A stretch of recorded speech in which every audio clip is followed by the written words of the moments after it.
Welcome to episode 129 of the Auto Detailing Podcast. Today on the show, we brought Kevin Davis back on the show, not just because his good looks and his cool new hairdo, That's reason enough, though.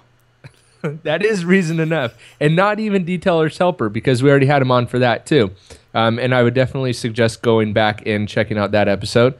But today we're going to talk about web development, websites, SEO, how to drive traffic from a website, and any other tangent that we may hop onto. So, Kevin, welcome back to the Auto Detailing Podcast. Hey, thanks. Glad to be back. And we are also doing a video recording of this, which is going to be awkward as we gaze into each other's eyes the whole time. Yeah, you have those deep blue, oceany. Like if I just start to stare at my screen and don't respond, that'll be why. Don't worry. Thank you. And I've told Kevin about 400 million times why I don't do video recordings, but whatever. I'm just gonna shove this microphone in my face so you can't see me. That's all right. That's all right, man. Don't want to hide that awesome beard you got going. Yeah. So a lot of people know you. On to more serious topics, Kevin. A lot of people know you, especially in the detailing industry, for Detailer's Helper. But give us a little bit of background on your web development, internet days, computer tech stuff. So I'm a little bit older than some of these guys. I'm in my early 40s. So from a web development standpoint, I'm really old. Like we started my development company in 1997, 98. And so this was like back in whenever I took computer programming, we were like programming on DOS machines. And most of these listeners won't even know what I'm talking about. But when I had my first computer, it was like a Commodore 64 that hooked up to your TV and used a cassette recorder for data. And a lot of your listeners don't even know what a cassette is, but except for I'm already lost. Yeah, I know. They're becoming you're too young for this conversation. But so anyway, we've been around for a long time. I started my own web company after working for a software company, and decided I want to go out on my own. So that was back in 97, 98. And so that's been my primary business for the last 15, 17 years, something like that. And so from that, I'm sort of what they call a serial entrepreneur, where I'm always looking for different challenges and different things. And so I always had a love of cars, and that's where the detailing side came from, which then is where Detailer's Helper came from. I have a couple other businesses that I'm working through right now too, but we've built custom software platforms, huge point of sale systems, $1 million budgets, that kind of thing along the way, app development, Android, iPhone, all that. So I sort of have this background. I'm sort of a wannabe computer nerd, but my main background that's made me successful in that has always been the business side of things. So we used web technology to help businesses do what they need to do.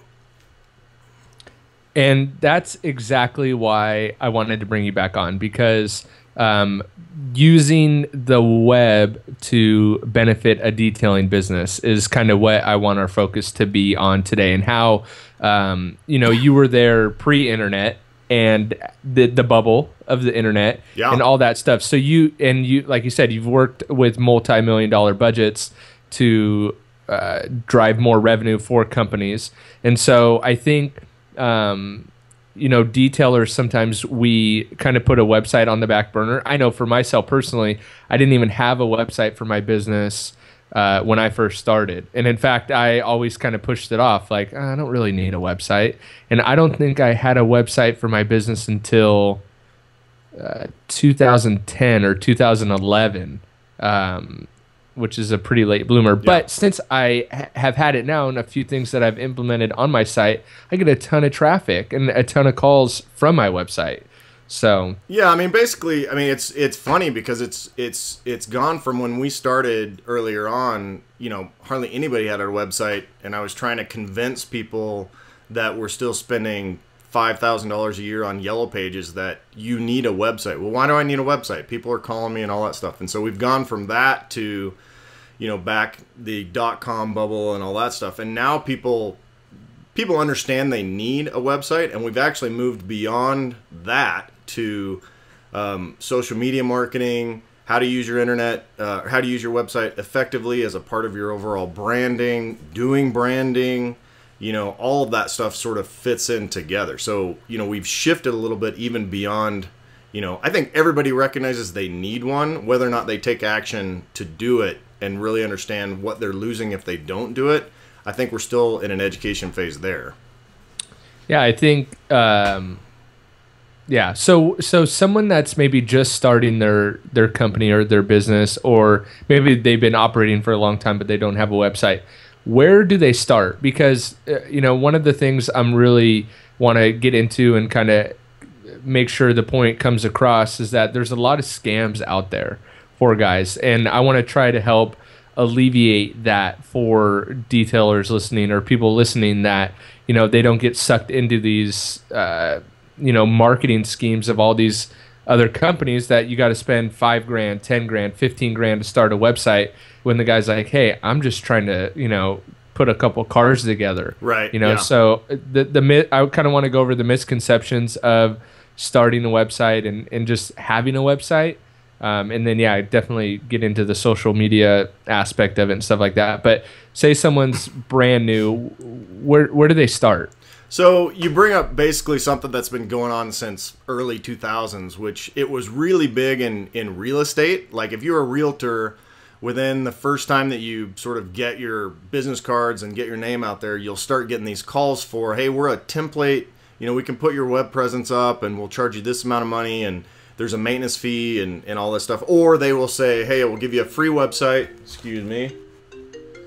Give you a free website, and then you end up paying monthly and all that stuff. And so those still exist. That may be what you're sort of alluding to, but there are companies out there that sort of want to create these, just a very basic templated based website, charge you an arm and a leg, and you don't really need that. There's some different ways that you can go about getting sort of your basic website. We talked about, I did that video podcast or video blog where we talked about sort of those 4 or 5 different steps on how to do it, and we can revisit some of that. But you have effectively the good thing now is that we have some very good low cost do-it-yourself type options for building a website on the cheap. I mean, we're talking about, it might cost you $20 to $30 a month to have your website, which then has built-in search engine optimization, all of that stuff. And so there's sort of that level. There's the next level up, which is build your own WordPress site using something free like WordPress.com. And then there's a step above that, which is building your own stuff using WordPress.org, which has your own hosting and all that. And I don't want to get overly complicated, but then there's the next step is go hire somebody to help you do it for you. And that budget can range anywhere between $300 and $3,000, depending on what you want. So the free, or not the free option, the least expensive option would be something like Squarespace.com or Wix.com or something along those lines, where you basically just buy a template and go ahead. Yeah, and you can put it on. And I mean, basically, there's GoDaddy also. They advertise at the Super Bowl this $1 a month kind of thing, but I'm not a fan of their stuff. I mean, when you look at their the way that it comes out and their low-cost stuff, you've got their banner at the bottom that says hosted by GoDaddy, and it's branded with their stuff, and it just sucks. It's hard to use, and so I would rather spend $20 for something that works than $10 or $5 for something that doesn't. And so, Squarespace and Wix are probably the two main ones that I recommend. If you want to kind of do it yourself, and maybe even if you have a little bit of experience, get into the whole WordPress thing. But a word of warning with WordPress, if you don't know what you're doing, I do WordPress, but I don't know how to code and I don't know anything, and my website got hacked. And then it was pretty expensive to get that fixed. And I'm like, why would they want to hack a detailer's website? That's all bots. You know, that's all those hacks are basically just automated robots that are doing it. And so they just look for security vulnerabilities and all that. So yeah, that was fun. Yeah. Anyway, okay. And then so the kind of top dollar option that you talked about would be hiring it out, which would probably be the best option for most people, right? You're a detailer, you're not a website builder. Right, yeah. And we talked about this last night where we were saying, I tell my kids this all the time, that just because you can doesn't mean you should. And you know, if you happen to be a detailer that came out of a software job, or you already know how to do that, then yeah, maybe it makes sense to spend the hours doing that. But the way I've always explained to my web clients is I can do something in 15 minutes that may cost you $25 at my hourly rate, that may take you 5 or 6 hours. So it's not a skill decision, it's a management decision. And most of these detailers are the same way. These guys are already working a ton. I mean, you guys are working 50, 60 hours a week. Do you really want to spend Saturday and Sunday trying to build a website?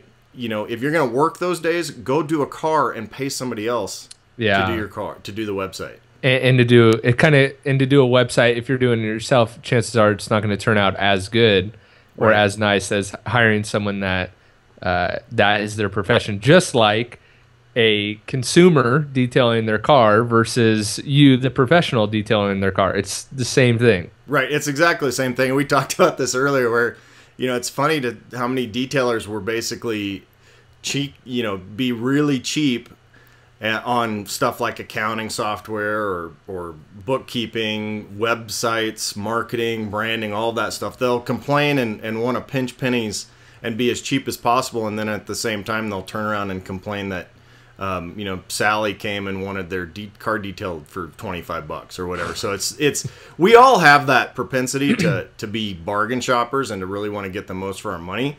But from a business standpoint, anything that you can have someone else do better and save you time to do what you do right is gonna be beneficial. So why is it important for someone to have? Let's just keep it with detailers. Why is it important for a detailer to have not only just a website, but a nice looking website? Well, because just like you're not going to show up to, I mean, I've seen guys that have, but you're not going to show up, if you're doing mobile detailing, you're not going to show up in like a, 72 Nova that's like the Jim Carrey's car from Ace Ventura. You know, you're not going to show up and pull your detail rig out of that stuff, right? It's a perception from the customer. And same thing works online. People are going to go seek out some sort of website, web presence. We'll talk about Facebook and social media in a minute, but they want to see how put together you are. And whether you like it or not, your website directly reflects that. Yeah, I think, we have many touch points for customers, and I've even talked about it before. When you're kind of laying out your marketing plan, you want to try and do as much as you possibly can within your budget. And a website is just an arm of your marketing plan, because how many times I've heard it, it's like, well, how'd you find me? Oh, I Googled it, and you came up, and then I went to your website. You have to think as a customer, I always check out a website to a restaurant that I'm going to or a company that I want to use. And if you're thinking like a customer, if you Google something, for example, I was looking for a mobile window tinner to do some window tinting on my van because I didn't want to take it to a shop and whatever. Well, I found a mobile window tinner and I went to his website, and it was like this. It looked like it was from 1980, and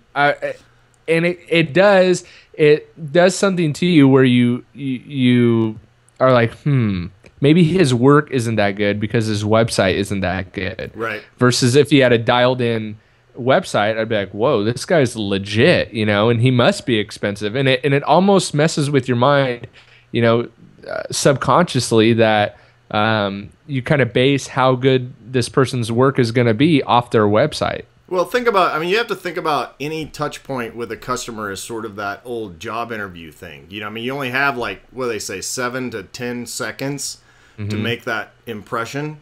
And the same thing goes, that's actually statistically accurate for website visitors. You have less than 8 seconds before they bail or they decide whether or not they're going to work with you. And so, you could be a Harvard graduate with, 2 MBAs and all the qualifications in the world, but if you go to an interview at Microsoft Microsoft, maybe it's okay, they're sort of a weird company, but in flip-flops and whole, beer stains and chips all over your shirt, you're probably not going to get the job. And so you want to present yourself to the customer, because they ultimately are doing sort of a mini job interview whenever they're seeking out what you have to offer. And especially if guys are really getting into the whole coding market, and they're going and charging hundreds of dollars, high hundreds of dollars per job. And like you said, you got this crappy landing page website. Right. It's going to be harder to pull that. Just like rolling up in Ace Ventura's car to detail their car, they might not take you as serious. Right. And that's, all of our markets are a little bit different. Not all of us are going for these, $4,000 coding jobs or whatever. But I think most of us want to get more higher end clients because detailing's a luxury service. So, most of us are going to try to target that customer. You want to have your marketing reflect that. You want your marketing to sort of be something that those kind of people would appreciate. So you don't need a $5,000 website, but you need a clean website that's easy to use, shows pictures, and demonstrates to them what you're trying to offer to them.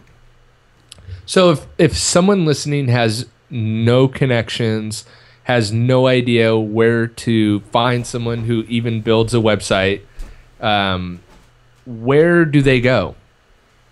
So, basically the same way sorry, I had to step away and shut my door. My dog was... I asked the question at the worst time. my dog was barking, so I had to go close my door. Sorry. So really, it's the same way anybody would find us as detailers. You're going to start with Google and sort of get an idea of what's out there. What I often do, and for any kind of services I need, is I either check out review sites. Yelp I'm not a big fan of Yelp because they're just a crappy company, but that can give you an idea of who's out there and the reviews that they're getting. Look for companies like yours, and most companies, like when I build a website, you'll see at the bottom of it that it'll say development and hosting by Beartooth Web, my company. And so you can use that to steal other people's developers. Not steal them, but use other people's developers.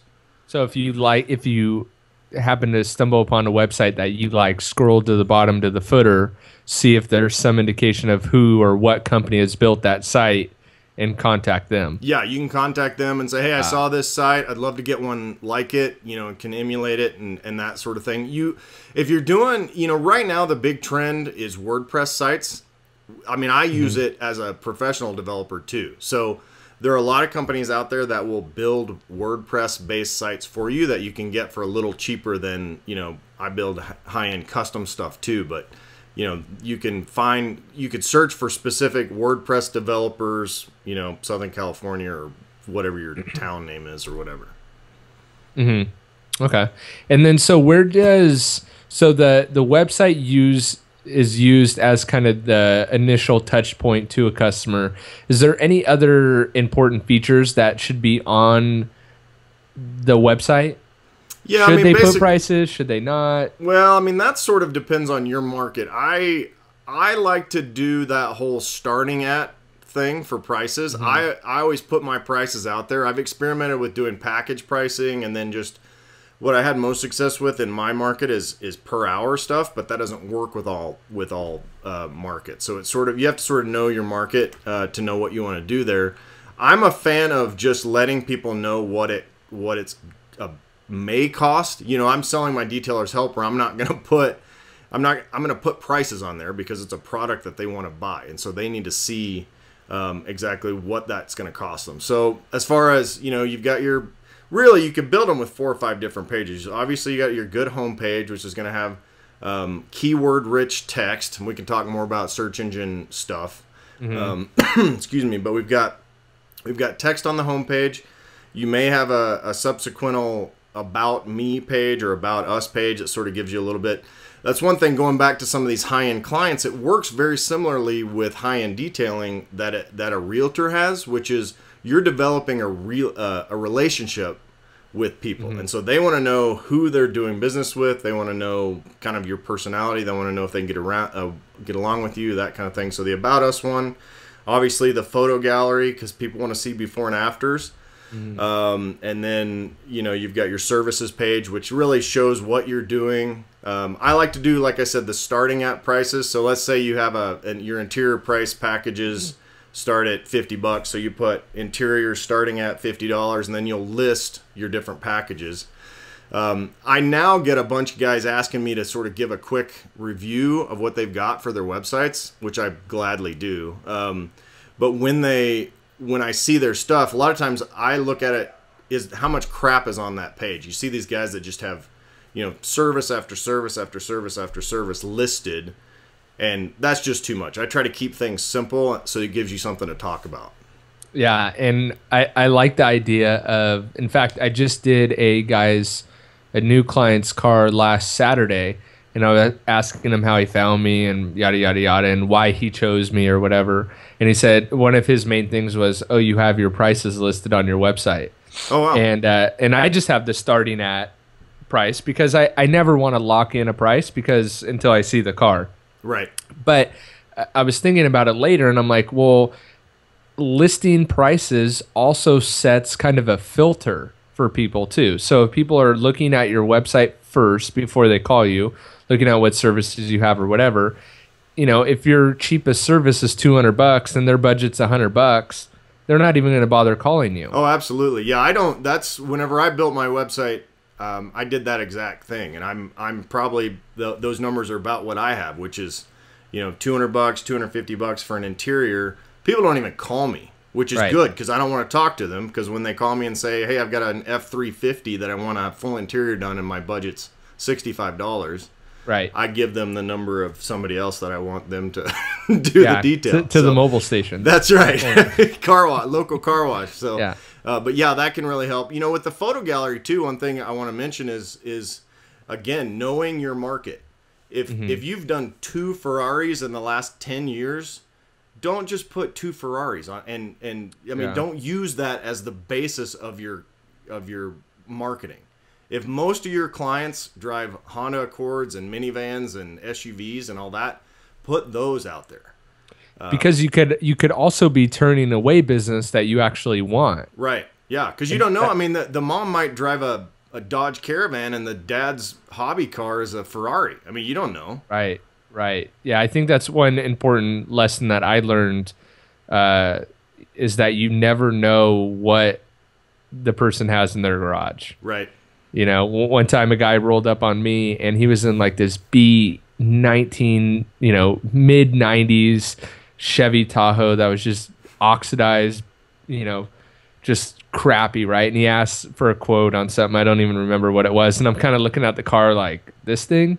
He's like, oh, no, not this. I have another car at home. And I quoted him and gave him a card. Well, he called me later and he's like, yeah, I got 5 cars over here and blah, blah, blah. And that was like 5 years ago. Nice.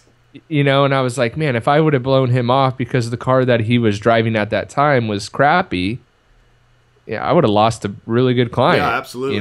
Yeah. And so you want to be careful not to be... Go ahead. Nope, go ahead. I was just going to say, I think that we get, as detailers, there's so much ego in this industry. And you see all these guys posting Ferraris all day long and whatever, and they never post anything else that they detail. So you sort of get this mindset as a detailer that, well, this is the market that I have to go to, and this is, these are the only cars I can put on my website and all that stuff. Well, that's not true. I mean, put the cars that you're doing that show. I love those trashed. I mean, we get some of the worst interiors. I mean, I did an interior on an 88 Bravada. Do you even know what that is? It's like a little SUV. And the guy had worked in the oil fields for 2 years in North Dakota. Every panel was coated in red dust. I mean, it was like he ended up paying like $1,200 to have this thing. The detail cost more than the thing was worth. Because he was giving it away to his sister or something. She needed a car, and he had tons of money, oil field guy. And this was before gas was under $2 a gallon in the country. But so I can use, but I mean, it came out. It was almost perfect whenever it was. I mean, as for an 88, it was as good. So those before and after pictures speak volumes. So think about what the customer is seeing and what you don't necessarily want to attract all crappy interiors, but people respond to that kind of stuff. And again, know what your market's going to respond to. They may not really give a crap if they can see your reflection in the paint. Yeah, that brings up a good point with what you were talking about earlier with having so much text on your website Yeah. and almost too much information.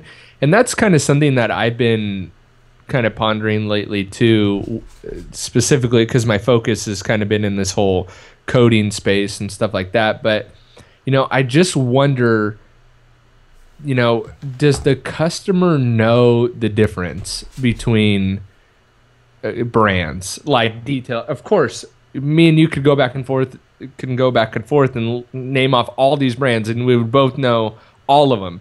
But does a customer who's not in the industry care if you are a if you You don't want to throw out too many brands. I'm doing a dance here. I'm skirting the line. But and I'm not trying to bash anyone or any company or anything like that. But I've just been, and I haven't come to a conclusion. I'm just thinking, throwing out all these names that aren't as well known names as say Meguiar's, because I have gotten customers ask me, "Oh, what products do you use?" I know what they want the answer to be. They've just seen Meguiar's forever and they want that, and that's fine. But some of these lesser known brands, not lesser quality, just lesser worldwide known, does it matter? I guess. No, I mean, that's what they sell. That's what they say in sales. You're not selling the steak. What are you selling? The sizzle, right? That's the old adage for sales. But maybe that's from 1960. I don't know. I'm old, like I said. But old. So the same thing goes with any service that I think that we do, especially these coatings. You're not selling the coating. You're selling really the way that it depends on your market. I mean, in Southern California where you are, you're probably selling more of the shine and longevity and ease of cleaning and that kind of stuff. In my environment where I absolutely know that a month from now, they're going to be driving through a touchless car. If I can make sure they do it, they'll go through some sort of car wash within a month after I clean it, because we have 9 months of winter. So I sell coatings as a long-term protection option, so that, hey, given this behavior that I know you're going to do, let's maximize the value of this. Some of these pickups here are $70,000. Let's maximize the longevity of your paint, make it easier to clean, make it look nice longer, keep it from, all of that stuff. So definitely, I don't think that it does you much good to, unless it's a specific brand and you're bound by contract to sort of advertise it that way. I don't necessarily know that most people are brand sensitive when it comes to that. I mean, I carry Adams stuff. I use a lot of Adams stuff. I use Meguiar's stuff. I use everybody's stuff. But I don't put, interior cleaned with Adams Total Interior. I don't put that on my website. No one cares. Right. Yeah. And again, I don't know. I'm with you. I use a whole wide range of products. That's why it's kind of tricky when a customer asks me, oh, well, what kind of products do you use? And I usually say, like, for what? For what part of the car? But yeah, it's kind of been something I've been wrestling with and just kind of thinking about is how much does a customer, not a detailer, how much does a customer really care what you're using? Yeah, I don't think they really care. I don't think most of them really care. I mean, there's probably some guys that do care, and if they do, then you can say, hey, I can, be more than happy to use if it's a product that you can use and know it's good stuff. You can say, I'd be happy to use that. You can buy it for me and bring it to me, and we'll do that. But I think most people don't care, and I especially don't think it's valuable to overload the text on your website using those names, dropping names and products, unless it's, like I said, for a specific reason. Right. Okay. Well, I think we skirted around that pretty good. So let's bring it back to the tech world. Social media. What kind of role does social media play in getting detailers more work, and how does a website and a social media presence kind of intertwine themselves to work together? Well, part of what we did in that blog series is I did talk about using social media, Facebook in particular, as an alternative to a web presence. So, like, let's say that you're just not ready for whatever reason, you can actually use your Facebook page as your web destination. You can put it on your marketing, put it on your business cards, and all that stuff. that being said, there's certain guidelines that we can talk through that you want to make sure you do. But I was just on a conference call actually with these guys that are going to help me with some marketing and media stuff for Detailer's Helper. I also have a web client that I've had for 15 years that he sells high-end paint booths, and we were talking about how to get video, doing drip marketing campaigns, social media, YouTube, all of this new stuff, and it's all social media based. And what we were saying is that today, 2 years from now, 3 years from now, this is all we're going to be talking about. Is not, do you have a website, but now we know you have a website because you'd be a moron if you didn't. How do we use social media and all of these campaigning strategies to drive traffic to your site? And so really social media it can be a bit of an animal to sort of get your arms around, but it definitely is a major way that people are engaging with customers now. I mean, I spend probably 2 hours or more a day. If you're on Facebook, you know that I'm on there all day long. I actually end up putting in my calendar times to get on Facebook so that I don't sit there and engage with people all day. But I use it to drive traffic to my website, drive interest in my product, help people. That's a big thing I do. So how are you driving traffic to your website from Facebook, Twitter, whatever? So I'll take a step back and approach it not from Detailer's Helper, but from my detailing business and from what I think regular detailers can do. If you're doing a car, when you roll up on a new project or whatever, or when you're at lunch, you're taking before and after pictures of probably most of your stuff. If you're doing simple car washes or whatever, you're probably not. But if you're doing, let's say you're doing one car a day, well, you're going to get before and after pictures on there. I think it's a great strategy to have 3 posts. You could do 3 Twitter posts, 3 Instagram. Actually, I would start at Instagram and then feed it to Twitter and Facebook from there. Instagram hashtags are awesome. We could do a whole podcast on how to hashtag on Instagram. But there's a hashtag that's Detailers of Instagram. There's detailing. There's Ferrari. There's whatever, and you'll get people viewing from there. So back to my scenario, so we take a before picture. We're going to post a picture on Instagram that says, hey, this is a project for today, and sort of maybe just post one representative picture of that project.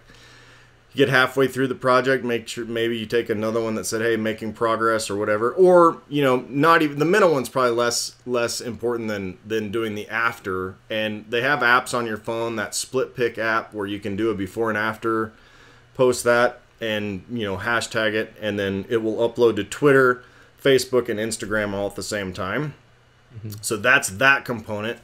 I'm a big proponent of doing YouTube videos. YouTube drives traffic like crazy, and I realize when I talk about that, it's a little bit of a challenge for most, especially single operator guys, to think about the time required. But you don't necessarily have to think in terms of, I need to shoot and edit a 4.5 minute video about this car I just did. I mean, if there's specialty cars, like you're doing a i8 this week, or P1 or 918 or all those fancy cars, obviously that would dictate spend a little bit more time. But even uploading a 30-second video that you shoot 30 seconds of before walk around or 15 seconds of before walk around and 15 seconds of after walk around, hashtag and keyword the crap out of it, that will help drive traffic to your website.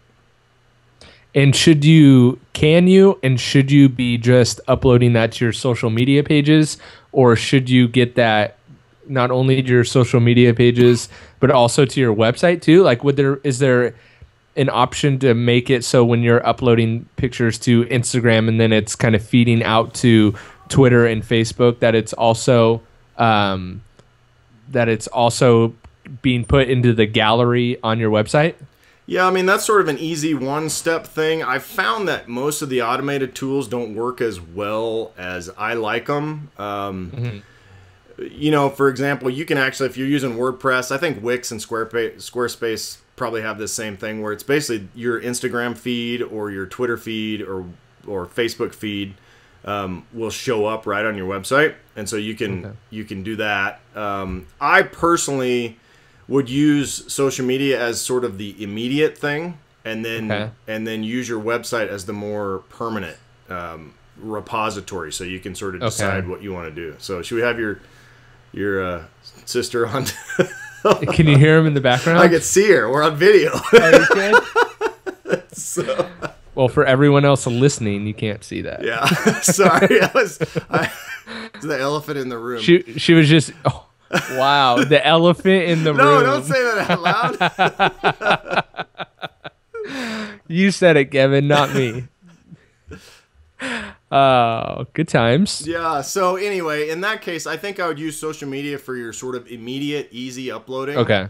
And then just go back and then maybe a couple times a week upload to your website and get that updated. And keep in mind, you can hire people to do that for you. So how would they find someone to hire to do this? How do you find someone? Same way. I mean, I would just use your. Well, it depends on what your staffing situation is. If you're just a one-person shop, you're probably going to just use the same people that did your website for you. Okay. Because they can make updates to it. They're more than happy. I do that for a lot of my clients where I can just upload stuff to their site. I mean, I've built entire products to make sure that they can do their updates easily, and then they decide to have me do it anyway. So, people, that's easy to. You all right? Yeah, they brought iced coffee in, and I took a sip, and I think it's half sugar, half coffee. There you go. Yeah, you're gonna crash. I'm never doing another podcast in the living room. I get way too distracted. That's all right. You're gonna have to break your no editing rule for this one, probably. Definitely not. So anyway, so you can just hire those same people to do that for you. If you happen to be in a situation where you've got office staff or you have a part-time $12 an hour office person, it's very easy for them to do it. You text them the pictures from your job site, they upload them to the website, and you're good to go. So I mean, that's a great use of that. Yeah, ideally you could hire someone that was good at detailing cars and techie enough to kind of, make the pictures look good, maybe put a, what do they call them, a watermark in it with your logo and upload it to your site, and maybe pay them $15 an hour or whatever, pay them extra for handling your social media as well and helping you detail cars too. I guess that would be ideal. Yeah, I don't think I would hire someone just to do that part-time because of the payroll and all that crap you have to go through. But yeah, if you can get a dual purpose person, I actually had a girl that worked for me that did some of that. She had access rights to my Facebook page, and so she would post stuff, and it was ideal. But those people are a little bit hard to find, but it doesn't take, it's not rocket science. So it's not that hard to find that kind of person. It's hard to find a reliable person that just wants to detail cars, let alone do your social media for you too. That's right. Yeah. So what else did we miss that we need to hit on? Well, I mean, we talked about, let's talk about Facebook stuff. I say this at every opportunity, but if I have to friend you on Facebook as a business, you're doing it wrong. Right. I mean, there are two, I still, today, I got a notification on my wall that, Shine whatever's birthday is today. And I don't know if that's even it, but hopefully not. But it's someone's. Shine is someone's detailing business somewhere. So I'm not calling you out, but some detailing company is there as a person, and it's their birthday. So I shouldn't get birthday announcements that a company's birthday is today. Like, that means you screwed up when you set up your site. So there are two types of Facebook things. We'll cover this real quick, but there's business side and there's personal side. There are still a ton of detailers and other artisan type jobs, cake decorators, artists, that kind of thing, make this same mistake. You need to be using a business page if you're not already. And if you're running your business under a Facebook personal page, your time is short. Facebook has been killing those at an alarming rate. I keep getting messages from people that are like, I should have listened to you 4 months ago because they killed all my pictures and my whole, they just delete the account. So all of that work that you've put in will be gone. So if you start now, you can dump all those pictures off, create your business thing, and then you have lots of other there's lots of reasons to do business instead of personal. So that's the good thing with Facebook. Was there one other thing? You said the other thing is don't. First phrase was don't be a jackass on your Facebook page, but there's a lot of people out there that either on your personal pages or on your business pages where they're posting political Yeah. commentary. They use profanity. There's scantily, I liked this bikini model. You'll see that kind of stuff, and all of that shows up in people's news feeds, and you don't know who most of the time it's your friends list, but if you're like me, you have friends on your list that you don't know that well, and so you don't know who's a potential customer, who's not, and what they're doing to judge you, and sometimes you have that set to public, and you don't know what's going to be out there. So my thing is I try to be as politically neutral as possible with all of my Facebook posts. I mean, if you want to be that way, start a new one and have a very limited number of friends. And keep it private. Yeah, keep it absolutely private. So the general public can't see it. So one thing that I want to touch on that's really a hot topic right now, and one thing we didn't talk about with Google is Facebook ads and Google ads. Should detailers be running those? Absolutely. I say absolutely. I think for almost any detailing business, it can be beneficial. I think Facebook ads are probably one of the cheapest per set of eyes option for advertising. I mean, you can get up there and for $5 you get 2,000 people to see your ad, and you don't get that anywhere else. I use Google AdWords also. If you want to go to the website, you can look at more detailed a blog about that. But AdWords is like, whenever I get ready to shut down for the winter, which I do because it's not worth it to me, I actually just stop my Google AdWords and the phone stops ringing for new customers. And so I know 100% for a fact that works. So Google AdWords ties into Google Analytics. That's again on that same blog. What kind of budget do you set for Google ads? I set a couple $100 per month. Right, per month. But it depends. You can set them as low as you want, really, as long as that, there's a threshold by which you're not going to even show up. And Google AdWords, when you set it up, it'll tell you what that threshold is. For me, if $200 is my minimum detail, then it's worth it to me to put $200 towards it, because I know all it takes is one call over a 30-day period to pay for it. Right. So that's sort of the thought process that I went with that. I mean, I've got clients that we spend $10,000 a month on Google AdWords, and some of if it works really, really well for you, then it becomes that whole money machine thing. If you put $250 into it, you get $500 worth of details. Well, then let's put 500 in and see if we get $1,000 worth of details, and so forth and so on. Yeah, I'm doing a little bit of an experiment right now with Google Ads, and it's working out pretty good. What about Facebook ads? Why would someone do Facebook ads over Google Ads or vice versa? I like Facebook ads because they're cheap and you're still getting and they're super targeted. So like I can so let's say that you're going to do one for your business and you post a particular set of pictures. I'm a big fan of boosting posts instead of just doing I don't like the ones where you just do likes to try to get more likes, because that doesn't mean anything. People aren't necessarily engaging. They're liking your page, and then that doesn't really help you. I like to do stuff like, let's say that you do a particularly good job on a car, and you want to post a couple of pictures. You have 50-50 interior spot. So you can boost that post.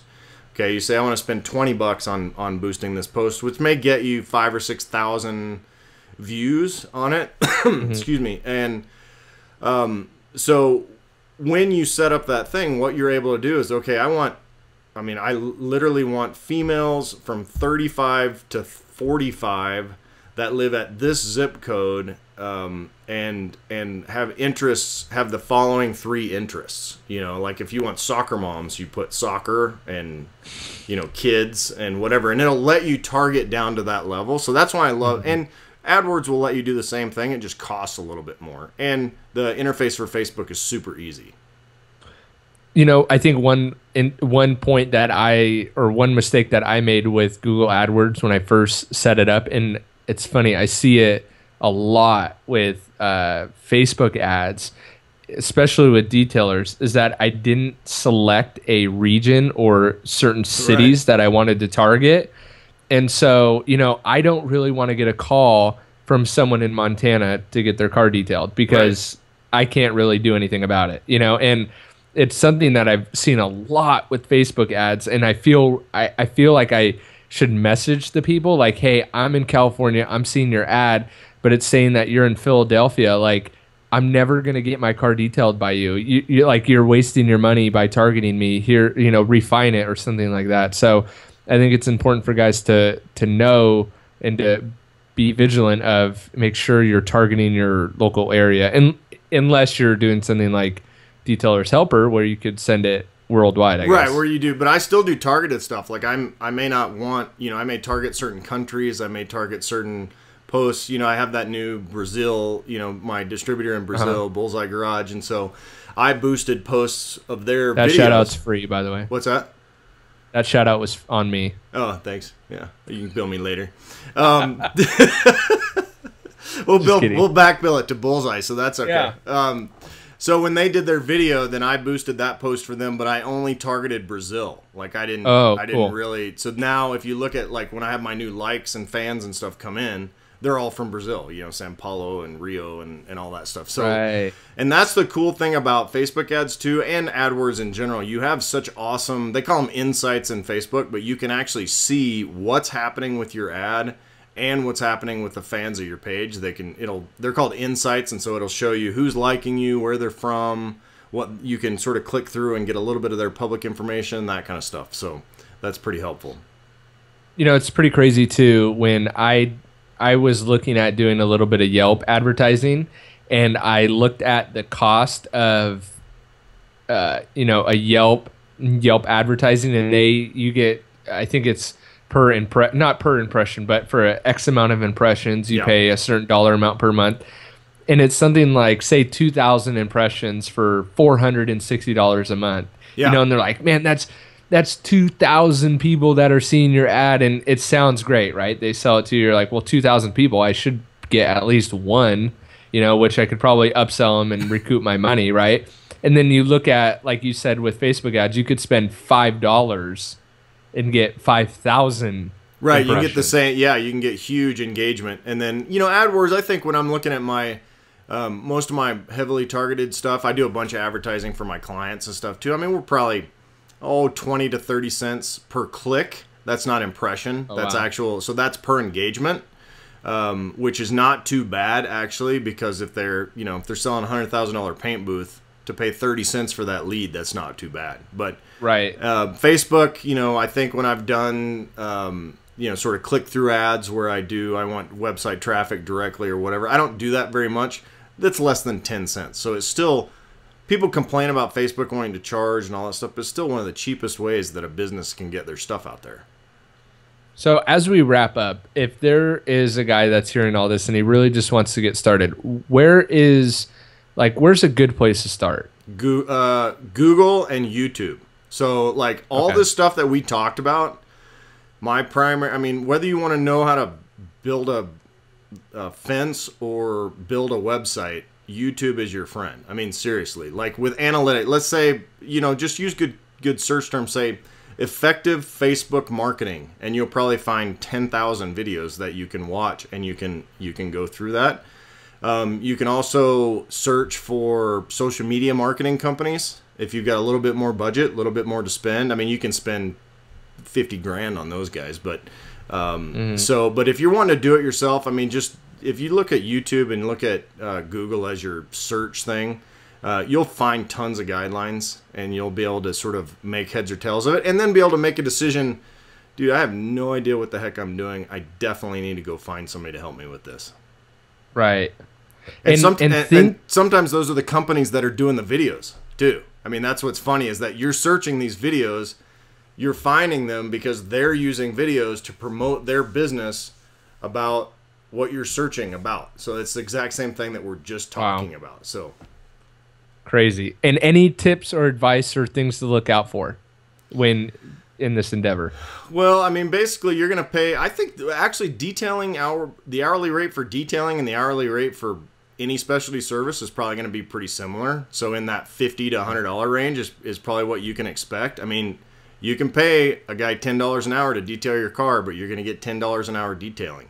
Same thing goes with any. I think that applies to almost any service, and the web stuff works very similar. So do that. Check out their reviews. Check out their websites. A lot of times I'll contact, if they've got a portfolio or case studies on their websites, just shoot an email to one of their previous clients and say, hey, I'm thinking about hiring these guys. Just wondering what your experience was.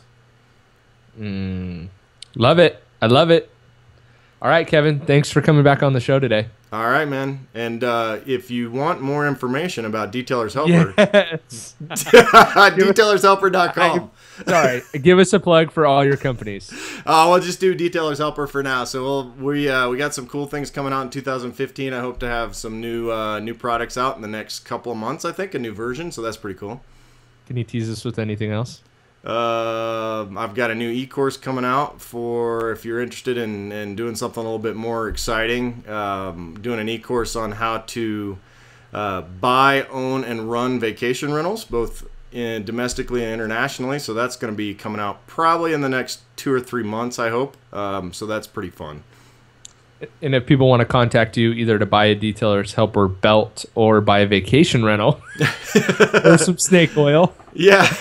No, but if people just want to if people want to contact you, how can they do it? Oh, they can find me on Facebook too. Obviously, it's just, I think my Facebook page is Kevin B. Davis. We got Detailer's Helper, Facebook Detailer's Helper, and then detailershelper.com, and you can find me from there. So that's most people can easily find me with one of those avenues.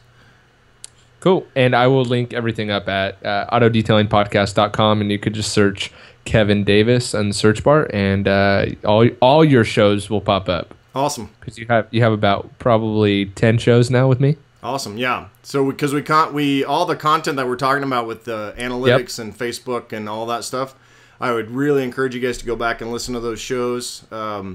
Because that'll sort of guide you and give you a little bit more detail. They're about 8 to 13 minutes long, so you can sort of get more detail on each individual topic too there. Yeah, great episodes. All right, Kevin, thanks a lot. All right, man.